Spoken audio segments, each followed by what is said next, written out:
एक स्त्री और उस स्त्री की गोदी में वृद्ध पुरुष पड़े हुए और अन्य युवतियां, अन्य स्त्रियां पंखा से हवा कर रही हैं। तो मेरे प्यारे वो हवा कर रहे हैं। जब देखा कि उस स्त्री ने कि नारद जी को आगमन हुआ, नारद जी जा रहे हैं। नारद जी ने सोचा स्त्रियां के बीच में संतों का क्या काम, वो चल दिए। जैसे ही चल दिए तभी उस स्त्री ने आवाज लगाई कि भो भो साधु क्षणम तिष्ठ मत चिंतामपि नाशया। हे साधु, हे नारद जी, क्षण के लिए रुक जाओ।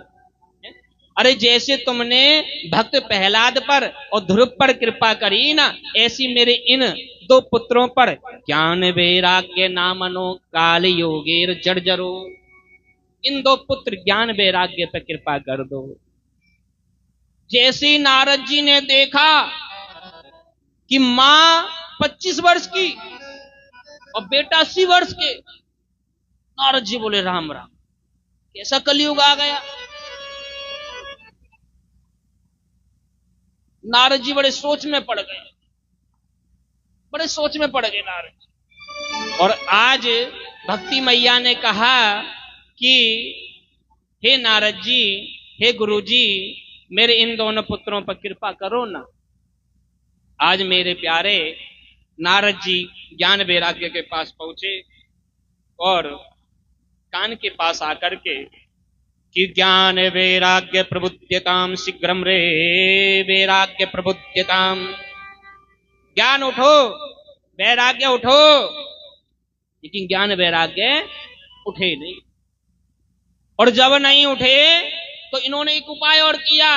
बोले वेद वेदांत घोषेश्च गीता पाठिर मुहुर्मुहु, वेदों की ध्वनि सुनाई, वेदों के भाग मंत्र सुनाए और गीता पाठिर मुहुर्मुहु, गीता पाठ तो उन्होंने बार बार किया। लेकिन जैसे मंत्र श्लोक चलते रहते तब तक तो वो उठ जाते, और जैसे मंत्र शांत होने को होते तभी एकदम मूर्छित रह जाते। नारद जी समझ नहीं पाए, संतों से पूछा, ब्राह्मणों से पूछा, तपस्वियों से पूछा, लेकिन कोई उसके उपाय का नारद जी को मार्ग नहीं मिला। जब ये परेशान हो गए तभी आकाशवाणी हुई और आकाशवाणी कहने लगी कि व्योमवाणी तदेव भुनमा दिशे खिदता मिति। आकाशवाणी कहने लगी, हे नारद जी, अगर तुम चाहते हो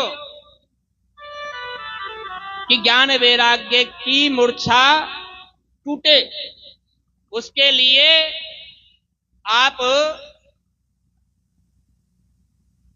सत्कर्म करिए।